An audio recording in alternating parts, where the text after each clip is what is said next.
I was like, I can do this better. I can do it faster. My father was an entrepreneur. I grew up in an entrepreneurial family and started my first company about 2 years after my time at the Nell. What are you hoping to see consumer brands do this year? The idea is, how do you make going to any event actually feel like fun? A piece of advice you give to aspiring event planners. Ooh. So many brands are doing sponsorships. How do you look at the value of a sponsorship? Was event planning worth the hype? Welcome to More Than the Hype, the podcast where we go beyond the surface, beyond the trends, and straight into real, unfiltered conversations about business. I'm your host, Kristen Taylor. Grab a glass of wine from KT Winery, or water because moisture is important, and let's get into it. Because success is more than just the hype. Well, let's just dive into what you used to do. You did $100 million in events. Did a lot of events. And you worked at one of the most iconic places in Aspen, Aspen is iconic in the world, obviously. The Little Nell. Yeah. So can you give me a little of the background, the history? Because I think it speaks a lot to why you're literally the perfect person for Partytrick. Thank you. You're welcome. Yeah, I never thought I was going to live in Aspen, ever. I'm from the East Coast originally, and I moved out. My parents told me they were getting divorced the day after I graduated from college. And I'm like, oh God. Freaked out. I'm a middle child, so it wasn't like the kids are out of the house, like for the nest, right? So I moved to Aspen. I was like, I'm going to do the ski bum thing. This is so fun. And quickly realized I didn't want to be a ski bum the rest of my life. Love events, love hospitality, love, the finer things. Started working at the Little Nell, and this was way back in 2008. So things were crashing very quickly. Yeah. And what's now a 12-person department was a 2-person department. So it was crazy. So started there doing these very high-touch experiences. But the world of events, and I mean the world in general, this is pre-social media, like large social media, right? Like Facebook was out and like Twitter was there. But Facebook wasn't so informative that everyone was going for actual information. It was literally just a social sharing app. Completely. And so the world of events, like it hadn't opened up. Like you knew about events because it was in Us Weekly or Martha Stewart Weddings. Or Eventbrite. Or yeah. Literally but scanning. The whole like visual world of events and this customization didn't exist. So started at the Nell, but I love art and I love like customization. Saw all these planners doing party after party that were so cookie cutter. And weekend after weekend, I was like, okay, all you're doing is changing the bride and groom and it's like the same white, boring, whatever. In a mason jar. Yeah, in a mason jar, a little burlap. And, yeah, right? So, lacy bow. Oh, God. Oh, yeah, that was a special chapter. That was like a whole like five years. Yeah, special chapter. Mm-hmm. So I saw this, and I'm from the East Coast. I'm super type A. I'm go, go, go, go, go. And I was like, I can do this better. I can do it faster. My father was an entrepreneur. I grew up in an entrepreneurial family and started my first company about 2 years after my time at the Nell. And yeah, so that was called Bluebird Productions. Which is iconic. Google it. Thank you. So yeah, within the first couple of years, we became one of the top 50 planners in the world by Vogue, Martha Stewart, Over the Moon, Brides. And a lot of that was just, we wanted to push the boundaries of what people had done there because, why would we do what anyone else was doing? And so it was a lot of super high touch experience, very high touch with our clients. Design was critical and not just doing, again, what people had done over and over. So that garners us a lot of attention. And we also realized that press was really important. And I think a lot of people in events don't realize the value of press, of promotion, of marketing. Like it's a word of mouth kind of business. 100%. But being published, and at that time, all these magazines, like you would go and pick up Brides, you'd pick up The Knot, you'd pick up Martha Stewart Weddings. It wasn't online. So we submitted every wedding, every event we could. Right. And because we had this wedding side, this sounds funny. We had a lot of corporate business that came to us because they're like, we don't want a boring, stuffy corporate event. We want it to feel like a kick-ass party. Literally. Yeah. So we started doing events for a lot of these LVMH brands, some of which obviously can't say names, but whatever, we say names. It just made the idea is, how do you make going to any event actually feel like fun? Like if you're stuck going to an event for work, and a brand's paying hundreds of thousands, sometimes millions of dollars for this, shouldn't it be fun? Like, it's not rocket science. So we started just taking off. Aspen is pretty unique in the sense that very high expectations, but you have a lot of stay-at-home daughters. It's a thing. And ski bums.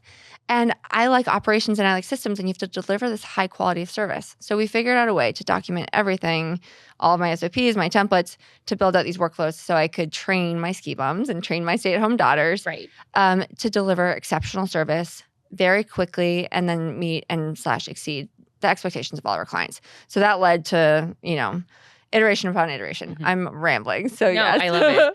I don't know, maybe when we first met, I may have told you this, but when I started my career, I was an event planner, wedding planner, and got kind of picked up by the museum in Charlotte and started working with alcohol brands to help create experiences, and then started selling sponsorships. So IKEA was coming in and we were putting a bed in the middle of the room so people could lay on a bed and whatnot.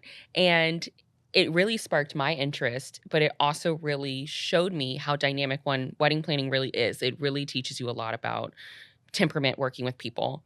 Two, you better be really sure what's going on next, because there's nothing like an angry bride or mother of the groom. Oh, no. Especially when you're playing with budgets like that. Exactly. But that's really lent itself for you and the clients you're now servicing. So we're fast forwarding, but it's important. Yeah. So first it was a consumer facing platform, but now you're working with liquor brands and bringing kind of back that experience you had with Little Nell and Bluebird to these brands in a better way. So tell me what's going on now. Yeah. So the very quick fast forward, 2020, all the events shut down, right? And I realized it's so important that we get people together. Gathering is a necessity. It is not a luxury. So we launched our app, Partytrick, as a consumer app, right? It's plan, design, execute, virtual party planner in your pocket telling you what to do. And what we didn't expect that gets us here today is that we had over 80 brands reach out to us in the first 2-3 months post-launch. We've got fun branding. We were getting out there, a ton of press as well, because I know the value of press. Yes. And they were saying, could you build this for us? Can you build a consumer experience around our product? So, we are a wine company. Can we do a girls' wine night? And whoever buys a bottle of wine gets a whole, party blueprint with them. Caviar company, can you do a girls' caviar night? So that really lent itself to us looking at the business that we'd built, the software that we'd built, this content-rich project management software. Yes, very dorky terminology. How can we take this and bring it to the masses? Because companies spend $95 billion every year on events, and the experiential marketing spend per year is $135 billion. Ooh. Yeah, it's insane, right? Yeah. Not small. But believe it. I believe it. 100%, right? And right now with cost of acquisition getting so high and brands looking for loyalty and retention, it's about building community. It's about building these experiences that imprint and make one oh, this is my brand. I want to identify with them. And so, they came to us. We said, let's build this for them. Mm-hmm. And it's been a really thrilling over the last year. We've been evolving a platform to not only make it seamless and streamlined to plan. And again, the person planning is, I like to call them my secret event planner, right? It's not necessarily the event planner. Most event planners know what they're doing, but it's a consumer. It's a brand ambassador. Mm-hmm. It's marketing. It's a founder. It's a managing director at a bank. Someone who gets tasked. We all host in our own ways. We want to empower them with all the tools. And then, because, if you're going to do business, we want to make it effective. We want to make it efficient. We want to help calculate ROI, tell you what's working, tell you what's not working. And that's really how we've shifted the platform. So I look at a multitude of things on a day-to-day basis, especially when it comes to consumer experiences. Beauty brands typically have done that really well. Over the last 5 years, I think they've done a great job captivating audiences with pop-ups. In new experiences, Doe did that really well. Sabino's a badass. Mm-hmm. It is these experiences where it's a whole skill set that you don't have if you're a product engineer or you are a CTO or a founder or whatever, even the head of PR at an LVMH company. This is not your wheelhouse, or it's not where you want to spend your time. It's not the most strategic use of your time. It's not strategic. Yeah. Well, unless this is your actual thing. This is what lights you up. This is what and then it's hard to scale it because it's one person. Yeah. Exactly. But it's never been more important to have in real life. I mean, we've doubled down on that, right? And luckily, yes, I was an event planner, but once again, it is not strategically the best use of my time from a details perspective, but that is why your platform is so great, right? I can do the high level of, I want it at this place. I want this to be the vibe, but someone needs to remind someone to order the linens on time and make sure that the catering company has this information. Totally. And you're filling that gap. It's that nitty gritty. It's all of the many things. It's the hundreds of decisions that are minor but are so time consuming. Mhm. And they all need to go in a certain sequence as well, right? And then they all impact the budget and then the guest experience. I was speaking actually with our like CPO about this, and stereotypical dude, tech bro. I was asking him like, how many people or how many forks would you order if you had 40 people coming over to your house for like a dinner? You said 40. 40. Okay. I'm what like, happens when? Cool. What happens when one falls on the ground? Or wait, don't you have salad and then you have a main course and you might have dessert? Oh. And so it's these things that like aren't, again, not rocket science, but how can we streamline the whole thing? But they're not intuitive. But they're not intuitive. And if you know that, I mean, I remember I had a wedding, God, years ago. This is embarrassing. And I was doing dishes the majority of the wedding because we didn't order enough wine glasses and we couldn't get them that night. And so the platform, again, from all the little decisions, reminding you what to do, when to do, how to do it, but also that knowledge, all of the like the SOPs and templates that we came up with after years of being in this. Like right now, I mean, when I walked in, we were talking about events briefly, and people do them. They do them over and over, but they don't know exactly how to put all of the pieces together and how many platforms you have to go to actually understand, like, how much booze do I really need? How much ice do I need? How much booze do I really need is the number one question, obviously, as a wine company we get from sponsors. And I'm like, yeah, go to this website, do this thing. This is how you calculate this. And if you have this type of booze and that type of booze.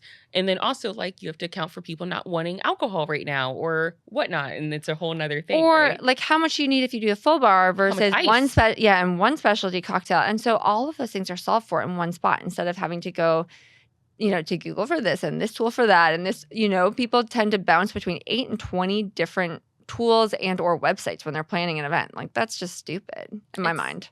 And it's hard to keep track of, and it's expensive. A lot of these are going to be paid subscriptions versus just having a resource that you go to every time, and it makes it repeatable, correct? Completely. And that's it, where it's like a lot of brands have their playbooks. They have their event playbook. So it might be like a 10-page or up to 50-page PDF. What should things look like? How do we like to style our bar? What should our swag, what do our goodie bags look like? Are we tying a bow or is it a knot? It's the little things, but that 1% really matters for brands because a lot of, especially CPG brands or luxury brands, brand is everything. Brand, right? You are experiences everything. Exactly. And so this can control all of that and make it really streamlined. It operationalizes that playbook. People get it once they see it. It's so good. So it's been thrilling. It's an interesting one because we're a first mover. It's not like we're another Luma or Paperless Post or Particle. That's one piece of the puzzle. We're not just a beverage calculator. We're not Pinterest, right? Where it's all mashed together, had a baby, but like, what does that look like? Well, it looks like Partytrick, and you guys can see that. Yeah. Really soon, right? Yes. Yeah. Okay, so we just explained something about the platform. I want to dive into what are you hoping to see consumer brands do this year? Like if you have your magic 8-ball, what are the experiences you think that people are going to be doubling down on? Great question, actually. Instead of leaning into necessarily what trends, I think about the many years I've been at this point, like 18 years I've been in the events industry in terms of the trends that pop up. I think the trend high level is guest experience and a great experience, right? That's what I want to see more than I'd want to see, okay, this year visually we're doing X, Y, and Z. I think people are going towards smaller events, intimate events, yes, with some Instagrammable moment, but that takeaway, I think the Instagrammable moment or the TikTok worthy moment will still be relevant, but I think it's actually like, how do we elicit that feeling? That's more important this year. The more like all 5 senses versus then that one snap. I think that is something that like is really big this year and what I would love to see brands lean into because it's a holistic experience. I mean, I think we've all heard about and or seen or gone to an event where like there's something beautiful. You take a photo, but the event sucks. Right. There's nothing else. And then the experience falls flat. So this year, it's really about creating that holistic experience. How do people feel? Is it warm enough? Is it cold enough? Wow, is the food delicious? What are they smelling? What are they touching? What are they smelling? Exactly. Mindy Weiss, who is like iconic event planner. I think she's in LA or whatnot. She's in LA. I remember reading her book. She's an investor of ours. Well, yeah. I was going to say a curse word, but yes. She is literally iconic. And I think her and was it Preston James? Preston Bailey. I was really trying to make a thing out of that. Preston Bailey. I actually took his course, but that was really emphasized in both of their teachings was the 5 senses, smell, touch, hear, sound, like everything. And, you can feel the difference when you walk into a room and it was intentionally crafted for you to be there. Completely. And I totally agree. I mean, we're doubling down on community dinners. We're doubling down on smaller experiences. One of, the favorite experience I have heard about in the last couple of years is the event we threw. I have heard the exact same thing from so many people. So many oh my people. God. Yeah, which makes me so happy. It feels so good to know that. It came so authentically together. So Baby Got Bags, we threw this event together. And it was really funny because I was looking at these venues and Virginia goes, you know what? My house gets furnished on Tuesday. Let's have the event on Wednesday at my house, which is crazy. But it was perfect. I don't think it could have been more special. Thanks. Yeah. I agree. Right? I think that actually having it at the house really made it feel just different. I think was different. Yeah. And it's not, I just went to another dinner at XYZ club or XYZ restaurant. It had a sense of intimacy, even though, we were 75 people for cocktails. Yeah, no, it was it wasn't to the point where we had to tell people you cannot get stay out for dinner. You have to go. And I'm still hearing about it from people who weren't invited, investors, hearing about it from founders. And I think it was because it felt so purposeful and so intentioned, right? And so it's just a testament. Well, we talked about that a lot before. What do we want people to feel? What is the intention? Why are we doing this? And I think that's a big miss for brands. Why? And again, a host and or brands. But in our case, for us, we were hosting it, both for Mom Juice as well as Partytrick. Why are we doing this? Mm-hmm. What is the intention? If you think about the intention, you design with intention in mind. And again, it's not just because we want to throw a party. Why? What do you want people to feel? Do you want them to feel connected? Do you want them to feel celebratory? What is the mood? Why are we doing this? I loved that. And which kind of brings me into some, and I hope they're not too hot button, but I want to talk about some brand experiences that haven't been getting the best reception. Tarte. Oh, yeah. Just did that big influencer trip. And granted, every time Tarte does anything, and part of that, in my opinion, is because it's a woman-owned company, and people love to trash and bash. Trash, bash, and be mean. And even every time they fix something, it just goes wrong. And, talk about a worst... I don't know if there's a worse experience that could have happened at the same time. Tarte on fire. Yeah. Fires are raging in LA. And they, in their defense, they figured out how to change that theme so fast. But they did have this event go. And I think it's created a really interesting dialogue around brands creating community experiences versus experiences for influencers at Necker Island. So I'm saying they bankrolled at least $1 million on this whole trip, probably more. Who knows? Who knows what actually happened, because, you have to pay the influencers, whatever. But it's a significant amount of resources, time, probably event planning experience that could have been done on Partytrick, but, whatever. How are you seeing that landscape? Are you thinking that this is going to take a pause, come back, it's going to die down? I personally think it's taking a pause, but that's probably maybe because I want it to take a pause. Tell me why. I think, again, I don't know, maybe this is my age, so whatever, I'm not that old, I'm 40. Yeah, but I look at influencers. I actually don't follow that many influencers. I like following my friends, or I like following people that are really funny, but not because I want to be influenced by what they're doing or what they're wearing or makeup, because I find it so inauthentic. Yeah. So I think that leaning into ambassadors and community, they're the real influencers, they're expanders. And so I like to think about influencers and expanders. And I think that the age of the traditional influencer, I know it's a growing area. So I'm not saying that I'm predicting anything, but I personally think it should be brands should invest more in their expanders, their strategic expanders, their community, their micro influencers, more than this large, unless they really just want bad press. I guess they say all press is good press. I'm not into that. I'm not either. So I like the smaller, more community-driven ones. It's authentic, and people know that's real. Otherwise, it just feels fake and it feels paid. And honestly, it turns me off brands. I actually have some Tarte mascara that I'm I want to throw this away. I don't like this. Yeah. Not even because of the quality of the makeup. I'm just I don't want to ever support, that. Yeah. It's funny because I've never been able to find Shape Tape in my, skin tone. So... don't have any Tarte. I think brands have never been more responsible for what they put out into the world as they have now. I think consumers have never held them to such a high standard. And it is a lot as a brand, right? Because you're always wondering, do we do this and just say F it and, and hope it works out? How do you balance that as a business owner yourself, Good, bad, hard.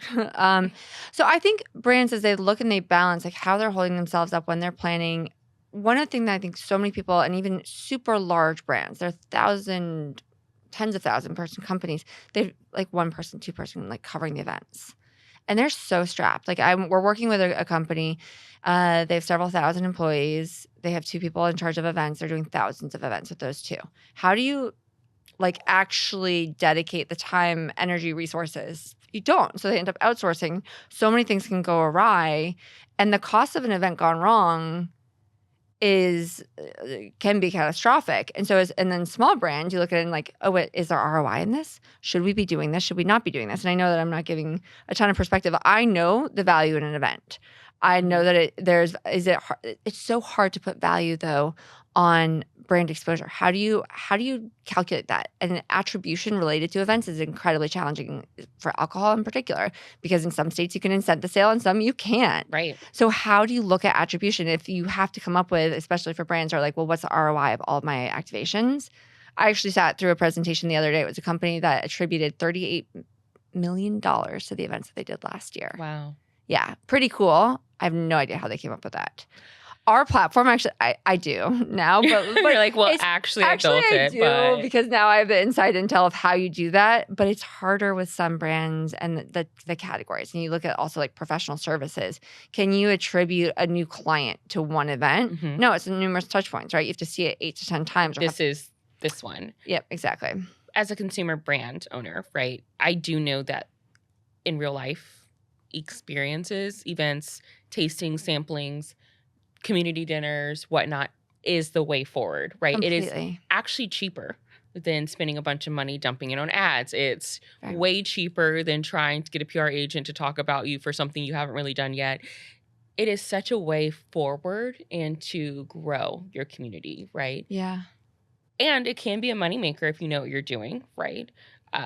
We get propositioned for sponsorship probably 10 times a day. Yep. It's really grown in the last month. I don't know who got my email, but we're out here. Love it. And which is another factor of growth. So I look at sponsorships really interestingly as well, right? Like now I'm looking at sponsorship ROI of, if I give these what am I going to get out of this? What am I getting out of it? Is it near a store or a restaurant that we're in? Who else is at the bar? How else could I use this? And then we keep going back to, I'd rather just keep my product and do my own event, pick a great cause, and like, let's do it intentional, right? Or there are people who come at me with like a perfect, beautiful plan. This is the event there plan. You go. This is what we're doing. This is how we're executing. This is how you'll be implemented. You can come. There's such a better way to do events where, and then I can say, great, you want me? I know my friend owns this tequila company and this vodka. I have been impressed so much that I will stock someone's entire bar. Yeah. Because it was so well executed. And it is a big difference. Obviously we have our relationship, and I have a lot of relationships with fellow founder friends who have started beverage brands. Mm-hmm. Like, I just love it because it's fun. It's an easy Shout one, out right? to Allison. There you go. Yes. No, we love Juliet here. And I honestly, I remember talking with them the first time. I was like, hey, would you guys donate product? We were doing a pop-up event. And I remember once they realized that I'd been in events for so long, they're like, yeah, of course, because we trust that you're actually going to represent our brand well. Mm-hmm. But in your seat, if you're looking and you're getting pitched, how do you know that your product's actually getting represented, that you can see your label at a bar, that you're not just getting tucked down and no one knows? Like, you need to drive value from those events. Right. And so how can you go ahead and say, yep, cool, it's worth it? Or no, I want to retain that control. So it puts you in an interesting position. And then how do you track that? We run into that with actually like financial services and legal services who want to sponsor events, but they don't want to be associated with a bad event. So how do they, again, put some sort of control and healthy boundaries around it? We're actually coming up with a solution with that, where it's like, if you donate product now, you can actually give someone, here's the Partytrick portal, and it helps style what you want. And then you can also get any social media impressions tagged to it. You automatically get the guest list associated with it. So, because that's the thing, so many brands are doing sponsorships. So how do you look at the value of a sponsorship? Because it is there, but you have to know that the person who you're donating to is going to represent you well. So listen up. If you're ever trying to pitch someone to sponsor product for your event, whether it's even product and or money, like how do you go to them and say, yeah, you're truly getting this ROI, and you're going to get these deliverables, your brand's going to be represented this way. Well, now Partytrick helps with that, but Right. I mean, can I say one thing that I need you to make sure it's included? I need them to have an application. Oh, yeah. On your platform. Oh, we have it. Wait, Thank you haven't God. seen that part yet. This is a new part. Really exciting. I'm so excited. Event application to guarantee, and then also post-event reporting with photos to guarantee that triggers automatically so you get what you need out of it. Oh, gosh, I'm just so upset. We're onboarding really soon, so I'm really excited about it. But I love that you've built this, and I kind of want to talk a little bit about the entrepreneurship grind part and the mindset part, because you are one of the most regimented founders I know. I have to be. Because you're a mom of 2. Yep. So single mom, I have an 8-year-old and a 10-year-old, and then I live. And they have a lot of energy. They're not like loaves sitting on a couch. They are moving. They are moving, and my daughter schedules herself more than I do. I mean, that girl, she is the sweetest thing in the world, but she schedules herself play dates every day on top of her activities, and is like, Mom, so I'm doing this, and this. And I'm like, oh my God, wow. Like, first of all, who's driving you? And second of all. Yeah, it's shocking that little, my son is a little bit easier, but yeah. I mean, you're known for like posting on Instagram, like this is what happened. But for the people who may have not followed you until this podcast, run through a work day. Okay. Every day for you is a work day. Every day is a work day. Run through a Monday through Friday day. So to that point, every day is a work day. I have a really hard time stopping and then starting up again. So momentum is one of those things that I like to keep. Things in motion stay in motion, right? Which is good and bad. And I know that people are like, you're headed to burnout. I've been doing this for like a really long time. I started this back in college, so it's not like this is relatively new. So I wake up exceptionally early. I typically wake up around 3:30 in the morning. She literally wakes up after the club closes. Like in New York City, the clubs are still open. Yeah. You are seeing people leave the club while you're having your morning coffee. Yeah, I don't go to the club, guys, obviously, but back in the day, 3 a.m. was kind of like I was eating a burger. Yeah, right? I mean, I used to go, so the building I lived in briefly in Denver, my apartment there, I loved it. It was kind of a luxury building. I had, concierge, and I would go down and have coffee with overnight security when people were like stumbling around as I was getting up and getting my day going. Yeah, so wake up, do a little breath work. I will then take about 20 minutes to get myself like fully like brain turned on. I like to be plugged in by 4 o'clock. So between 4 and 6, 4 to 6:15 is typically my deep work session. Mm-hmm. That's when I get my stuff done. I hate when people bother me during that time. Right now, I actually have a call almost every single morning during that window with my developers. They're in Croatia. And so it gets the day going. So typically, sometimes it's at 4:15, sometimes it's at 5:30. It's crazy. It just is what it is. If I have my children, I get them up 6:15. Then I get them out the door by about 7:30 to get to school. If I don't have them, I just work straight on through. I'm a big runner. So I ran New York Marathon last year. Very well. Did a very great job. Thank you. Yes. Running is my big stress relief. And I know I'm going to sound psycho. People are like, oh, God. I do work while I run most of the time. Are you doing calls? Like, how are you? I'm a big habit stacker. I'm a big habit stacker. Mm-hmm. If I'm getting a blowout, I'm also working. I'm also like vetting a thing. Maybe I'm listening to a podcast episode to be edited. I'm doing a lot at one time. So yeah. I love that. Yeah. And like when I run, I mean, yes, there are certain days where I just need to listen to music. Very long runs. I just need that. Otherwise, I'll listen to a podcast that I've been wanting to listen to because it's a great time to do that. I'll take a call. I mean, Beyonce sings when she runs, so I can take a call when I run. It's good for you. Totally. I'll dictate emails on Otter. I love just recording my thoughts. So if I'm listening to a podcast, I have a thought, I'll then just like leave myself a voice memo. Okay, that was my question. What's the tech behind the email? Because I don't know if I need to bring this into my life, but Yeah. I think it sounds good for my Stairmaster time. There you go. See, no, I use Otter as a recording. It's an AI recording device. And I do that pretty much all the time. Like it's the first thing is I have a short link on my phone to it. So I record all of those. Great. Sometimes I'll have my virtual assistant on the call with me and we'll go through and actually, this is if I'm super stressed, I'll have her read my emails. Nice. Yep, it works. Okay. So typically run and then I go back to back to back in meetings. If I have the kids, I'm done by 2:30 and then I go into mommy mode. If not, I'm on through the end of the day. And honestly, like it works. And when's your end of the day? Because I've gotten calls from you at 7 p.m. while you're still working. I know. I try by 10:30, 11-ish to wind down. So I am so my thing is as long as I get my exercise and my movement, I need to do breath work every day. I catch myself not breathing a lot. Like I breathe up into my throat. And so then it's like, okay, stop. I actually set alarms through the day. That's great. It's like, okay, pretend you're breathing through your feet. Visualize the roots going down into the ground. Get yourself out of your head to actually fully be in your body. That really helps keep the stamina up. I only do 2 cups of coffee. I find more than that, it's really bad. But I'm really careful with what I eat and how I eat because that allows me to keep this up. My brother was a professional athlete. Yeah. So I wanted to dig into this because I think people hear the wake up in the morning thing and they're like, okay, I'll just wake up at 5 a.m. But you have to adjust so much of your life to make it work. Make it work, to make sure you have enough sleep, that your body has received enough nutrients to keep you going. Yeah. So can we talk about food and supplementation and like what your like core tenets are? Yeah. So I eat very clean most of the time. I have the biggest sweet tooth. So this is not. You do? Oh, God, I love chocolate. I dated this guy who I was so madly in love with. We dated in like high school, college. And then when he came back, and he had no idea about this. Like we were best friends in high school. And I remember we were dating when I was getting divorced. And he sent me this insanely big box of Maison du Chocolat and was like, this dude just heard that you love chocolate. I had no idea. Like I love you more than anything. XOXO. It was really sweet, but it's one of those things that I love it. But most people don't know that. Huh. I try not to because I have no control. Okay. So yeah, I won't bombard you with chocolate, but I will keep it in the recess of my mind. Yeah, I think I probably. Oh, it's so good. So no, a lot of protein, 100 grams of protein a day, a lot of vegetables. Let's be specific on the protein. What are you eating protein wise? I'm super specific about mine. So okay, so I do eggs. I always like hard-boiled eggs are a really easy snack. My go-to breakfast is egg whites, like 3 or 4 with 1 yolk, spinach, and then half an avocado.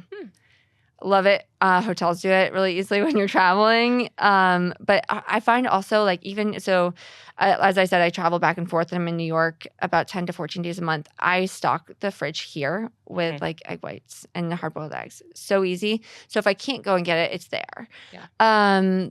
Let's see. This is so, God, I can't believe I'm sharing this. Share. Tuna, just like canned tuna or packs of tuna. It's like 25 grams in one little thing. Are you putting any sauce or anything? I'll put like salt. Like I have this little salt that I really like, and I'll put a little salt on it. Sometimes that's just as a really quick, if I'm in between meetings and I have to go. Yeah. Again, a lot of salad, a lot of vegetables that way. Love berries. Yeah. It works. Any supplements at all? Oh, yeah. A lot of supplements. So I'm super into supplements, especially because we as women don't get what we need from food, especially American food at least. Yeah. You have to supplement. Yeah. So from fish oil, definitely pre and probiotic, a multi, a K, a D, a C, a lot of C because I can't get sick. I will also I do NAD shots. So I do, yeah, a lot of people do NAD with IVs. They're so expensive. So I do shots. I do them like 3 days a week. Really good and helpful. And then I do the ketone IQ. They're so amazing. It's like the best sustained energy. It's a big thing with endurance athletes. So that's big with cyclists, big with endurance runners. Yeah. So the NAD and the ketone thing is something that, like, again, very biohacky. Yeah. But it really works. And actually, my brother and my sister-in-law turned me on to the ketone. They're disgusting. They now have them that are flavored. They're so gross, but they work. I need to turn you on to Array's Tribiotic. Okay. Phenomenal. Okay. Absorption rate is amazing. It's just amazing. So great. And you know, one less capsule to take, right? Yeah. Phenomenal. And magnesium too. There's the other one. Magnesium Which is a big one. magnesium? Are you taking? Oh, I have like 3 different types because Yeah, sleep versus absorption versus 100%. Supplements, we could probably have a whole podcast about that. Love that. Okay, so I know we're getting close to time, so we're going to move into kind of my rapid fire moment. Let's do it. You ready? Your first memorable hosting experience. That I hosted or that I went to? Either. Whichever came to you first. The first one that came to mind, honestly, I grew up in a family that hosted a ton. And I mean, my earliest memories, actually one of my earliest memories was sitting on this landing at my house, watching my mom and my dad host about 100 plus people in our house. And I was hiding. I was a really, really shy child. And just watching the excitement and the joy and the memories being made. And honestly, that really like shaped so much of my life. So more than anything, it was, I mean, I can see it in my mind's eye. It wasn't the most fancy party. It was just a big, beautiful cocktail party. And I was sitting and just observing the whole thing. It's probably why I like orchestrating it more than actually participating in them. You know what did you ever watch Sabrina with Audrey Hepburn? Oh, yeah. It reminds me of when like Humphrey Bogart is hosting and she's just watching from that's literally as you were saying, that's what I was imagining. Yeah. I love watching, setting the stage to make the magic happen for others. Yes. That's so rewarding. I am in the same boat. I appreciate that. A piece of advice you give to aspiring event planners. Ooh. Don't do it. Kidding. Not really. Everyone thinks it's so glamorous. And so it's not. So know that it's exceptionally hard. It's exceptionally stressful. It's routinely one of the top 10 most stressful jobs. People don't realize that. It's all in the details. And so the piece of advice is, in a way, know what you're getting yourself into, but enjoy the process.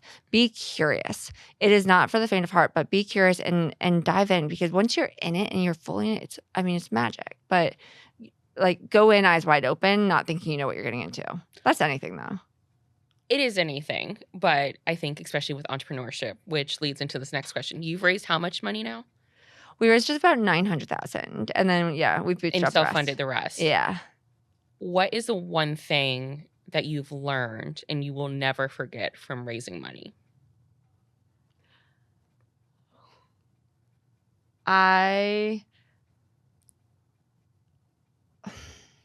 People don't know what they're talking about. They really don't. And the people we're trying to get money from, that we're fundraising from, like you assume that they know what they're doing. They have no idea most of the time. You know your business, you know your market, you know your problem, you know your solution. They don't. And when going out to raise, I remember being like, oh my God, they must know everything. They're like, and thinking about the power and the hierarchy and the struggle, and thinking that they knew more than I did. And then I quickly realized, nope, they don't. Yep. Yeah. Yep. There's so much I could say about that. Maybe I'll make it a separate podcast. Personal mantra or motto that guides you? Nike. Just do it. Just do it. What a runner thing to say. I know. Okay. I like to end every podcast with, a question about, your cumulative experience in life. Being an event planner, doing $100 million in events and these iconic places with these iconic people, but now you have Partytrick. Was event planning worth the hype? 100%. Go for it, girl. Tell me why. I learned everything from that. I'm so grateful that I this is a weird expression, but like cut my teeth in event planning. It's an interesting skill set because you do so many things. You're constantly firefighting. You have to be creative. It teaches you a lot about financial responsibility and management, the budgeting management, project management, how to solve things creatively in terms of like with events.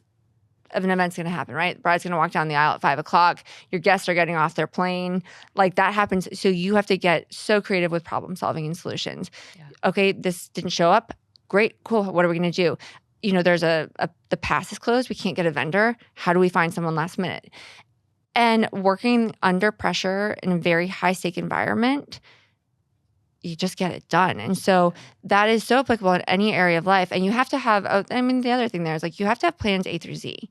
And the way I always ran my business was, you go in with your like picture perfect plan, right? But it's always going to change. So you have to remain flexible. And I think event planners tend to be control freaks. But we're control freaks because we have B through Z ready to go, and you can control it. Yes. And so it allows you to shift from those plans, but know that you've got a roadmap. Right. And that is so helpful in every little area, because plan it like you're a control freak, but you're not, right? Because you can't really. You're flexible. You're flexible. But there is a roadmap, and that is business. That's life. As I've moved into kind of this startup software land, it's helped in every single area. Yeah. Okay, this is the part where you tell everyone where to find you, when they can go, become where they can go to actually like implement if they're a brand, if they're a consumer. Like, tell us the things. Pimp yourself out a little bit. Well, please find us on partytrick.com. You can sign up for our waitlist right now. We launch, so depending on when this airs, we're currently recording in January, and we are launching on Valentine's Day, which is kind of funny. And yeah, so if you're a brand, sign up on the waitlist online. You can sign up for a consumer membership right now. It'll move over in early March to the new user experience. If you're a small business and you just want standard corporate templates, those are coming out in March as well. So ready to go? Find us on Instagram, TikTok, all the things. I love it. Thank you so much, Virginia. It's always good hanging out with you. Love seeing you. Yes, cheers. Yeah. That's a wrap for today's episode of More Than the Hype. If you love this conversation, make sure to subscribe and leave a review. It helps way more than you know. Until next time, stay bold, stay real, and keep chasing the hype.